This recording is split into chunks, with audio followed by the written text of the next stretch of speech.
Everyone, आप सभी का स्वागत है नोटिफिकेशन लैब में। और आज हम लोग डिस्कस करने वाले हैं एक बहुत इंपॉर्टेंट नोटिफिकेशन जो कि एफसीआई से रिलेटेड है, यानी फूड कॉर्पोरेशन ऑफ इंडिया का 2024 का जो रिक्रूटमेंट होने वाला है उससे रिलेटेड आज एक इन्फॉर्मेशन है। नोटिफिकेशन लैब के साथ बने रहें इस वीडियो में।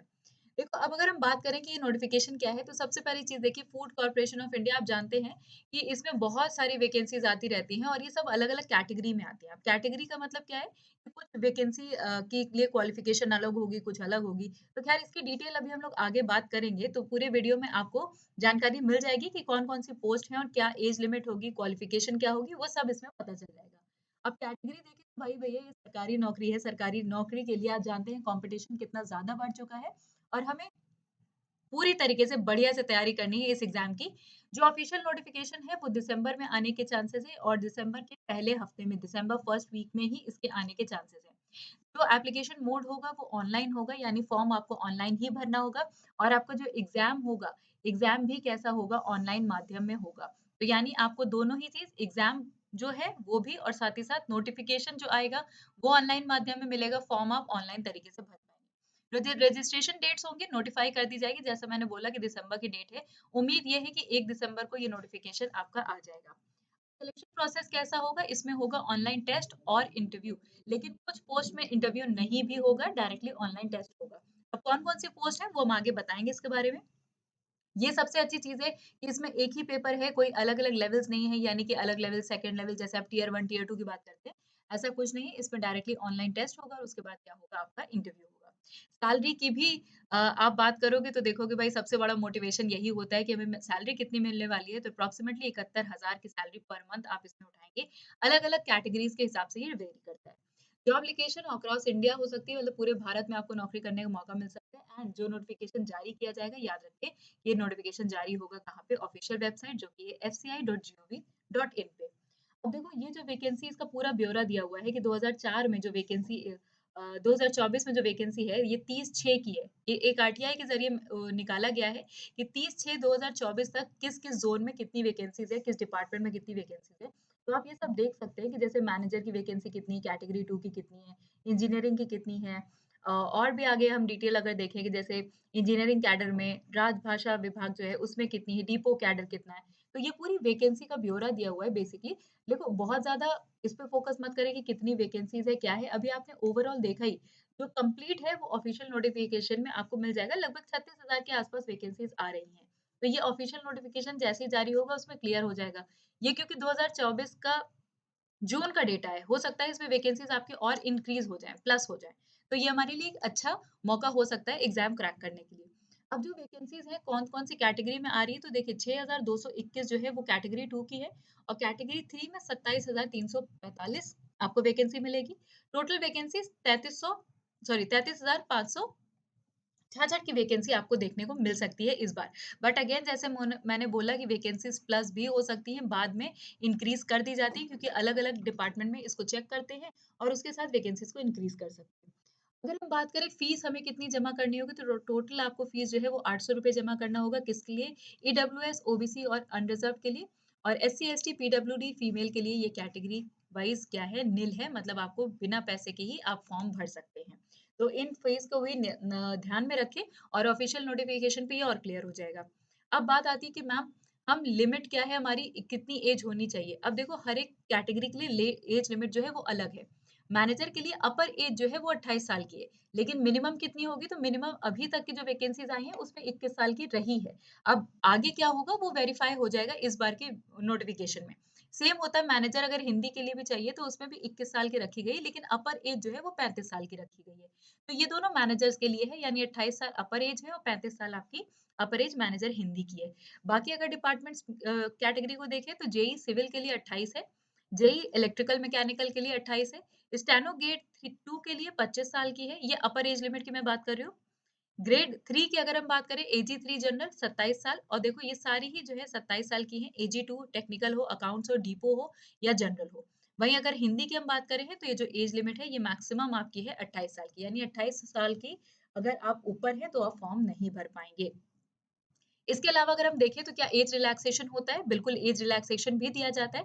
ओबीसी के लिए 3 साल है, यानी अगर आपकी एज मान लो 25 साल है, तो आप मान के चलो कि आप 3 साल और यानी 28 साल तक इस एग्ज़ाम को दे सकते हैं। एससी-एसटी के लिए 5 साल की है और डिपार्टमेंटल जो एफसीआई के एम्प्लॉइज़ पहले से हैं, उनके लिए 50 साल तक की है। पीडब्ल्यूडी जनरल के लिए 10 साल की, पीडब्ल्यूडी ओबीसी 13 साल और पीडब्ल्यूडी एससी-एसटी के लिए 15 इयर्स का एज रिलैक्सेशन है। अब सिलेक्शन प्रोसीजर क्या होने वाला है? तो देखो जैसे मैंने बोला कि कुछ में आपको ऑनलाइन बेस्ड टेस्ट होगा और ट्रेनिंग होगी और कुछ में डायरेक्टली होगा। तो जैसे मैनेजर है, जनरल हो, डिपो हो, मूवमेंट हो या मैकेनिकल इंजीनियरिंग के जेईई की हम बात करें तो इसमें आपका कंप्यूटर बेस्ड टेस्ट होगा, सीबीटी होगा जिसे हम कहते हैं और इसके साथ होगा इंटरव्यू और आपकी बाद में हो जाएगी ट्रेनिंग। ट्रेनिंग कंप्लीट करने के बाद आपको फाइनली एम्प्लॉयमेंट लेटर मिल जाएगा यानी आपकी नौकरी पक्की हो जाएगी। मैनेजर हिंदी की अगर आप बात कर रहे हो तो मैनेजर हिंदी के लिए सीबीटी, कंप्यूटर बेस्ड टेस्ट और सीधा-सीधा इंटरव्यू हो जाएगा। अब बात आती है कि मैम क्वालिफ़िकेशन क्या है कि मतलब हम किस लिए एलिजिबल हैं? मतलब अगर हमारी क्वालिफ़िकेशन क्या होनी चाहिए इस एग्ज़ाम को देने के लिए? तो देखो अगर जेईई की बात करें तो ऑब्वियस सी बात है कि अलग-अलग डिपार्टमेंट में जैसे सिविल में अगर जाना है, तो सिविल इंजीनियरिंग होना चाहिए, इलेक्ट्रिकल इंजीनियरिंग या मैकेनिकल इंजीनियरिंग आप किसी भी उससे हो तो आप उस कैटेगरी में फॉर्म भर सकते हैं। या फिर अगर आपके पास डिप्लोमा है और साथ ही साथ 1 साल का रेलेवेंट एक्सपीरियंस है, तो भी आप क्या कर सकते हैं फॉर्म को भर सकते हैं। ग्रेड 2 के लिए क्या चाहिए आपको? ओ लेवल क्वालिफिकेशन चाहिए जिसमें स्पीड चाहिए टाइपिंग के लिए 40 वर्ड्स पर मिनट एंड 80 वर्ड्स पर minute in typing and short hand के लिए चाहिए। डिग्री इन कंप्यूटर साइंस भी चलेगी अगर है और साथ ही साथ आपके देख रहे हैं कि जो शॉर्ट हैंड और टाइपिंग की स्पीड है वो दोनों सेम है। यानी ओ लेवल या कंप्यूटर साइंस में अगर डिग्री है तो भी आप इस फॉर्म को भर सकते हैं। इसके लिए स्टेनो ग्रेड 2 के लिए।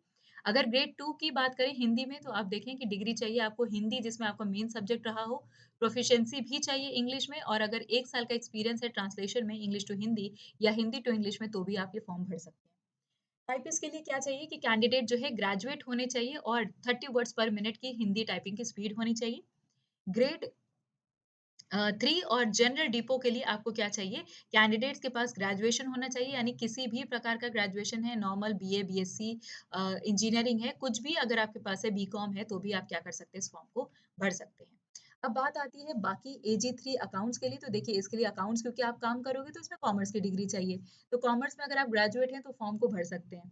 टेक्निकल, तो टेक्निकल डिग्री चाहिए, वो भी कौन-सी? देखिए कैंडिडेट को ग्रेजुएट होना चाहिए एग्रीकल्चर में, बॉटनी में, बायोटेक, ज़ूलॉजी, माइक्रोबायोलॉजी, बायोकेमिस्ट्री या फिर फूड साइंस में या फिर अगर किसी ने बीटेक किया हुआ है किसमें फूड साइंस एंड टेक्नोलॉजी में या बायोटेक में या फूड साइंस में आपने बीटेक किया है किसी भी यूनिवर्सिटी से जिसको इंडिया की गवर्नमेंट रिकॉग्नाइज करती है आई आई सॉरी एआईसीटीई रिकॉग्नाइज करता है तो आप क्या कर सकते हैं फॉर्म को भर सकते हैं।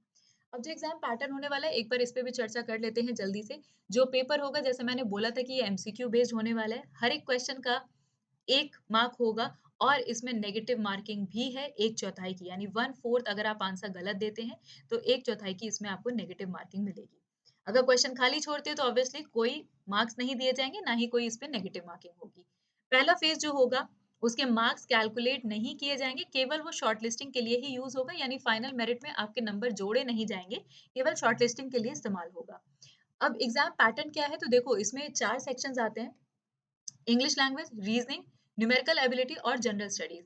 सबके लिए टाइम ड्यूरेशन दिया हुआ है यानी 15-15 मिनट का सेक्शनल कट ऑफ होगा इसमें और 15 मिनट के अंदर आपको ये सॉल्व करना है। टोटल नंबर ऑफ क्वेश्चंस आप देख सकते हैं 100 क्वेश्चन है और 100 मार्क्स हैं और टाइम कितना दिया जाएगा आपको 1 घंटे का समय दिया जाएगा। पेपर कैसा होगा? एमसीक्यू बेस्ड होगा और साथ ही क्या है ऑनलाइन माध्यम में ये पेपर कंडक्ट करवाया जाएगा। तो ऑनलाइन मीडियम में कंडक्ट होगा। 100 क्वेश्चंस 100 मार्क्स एंड 60 मिनट्स के लिए ये है। तो ये पूरी जानकारी है आपकी एफसीआई से रिलेटेड। ये सैलरी ब्रैकेट मैंने डाल दिया है कि यदि आप सैलरी देखना चाहते हैं कि किस कैटेगरी में कितनी सैलरी मिल रही है, ये आपकी बेसिक पे होती है और सारे एचआरए, डीए वगैरह मिला करके आपको मैक्सिमम सैलरी जो बनती है, वो यहाँ बनती है। तो सारी चाहे इलेक्ट्रिकल, मैकेनिकल की हो, ग्रेड 2 की हो, जनरल हो, अकाउंट्स, टेक्निकल, डीपो या हिंदी, आप देख सकते हैं जो कैटेगरी है, उसके हिसाब से सैलरी बहुत अच्छी है, सरकारी नौकरी है एंड सेंट्रल गवर्नमेंट में आता है, तो फिर ये और अच्छा हो जाता है। आई होप आपको ये पूरा वीडियो समझ में आया होगा एफसीआई रिक्रूटमेंट से रिलेटेड। वीडियो पसंद आई तो वीडियो को लाइक शेयर जरूर करें और हमारे चैनल नोटिफिकेशन लैब को जरूर सब्सक्राइब करें। मिलते हैं आपसे एक और इम्पोर्टेंट नोटिफिकेशन में। Till then take care, bye bye.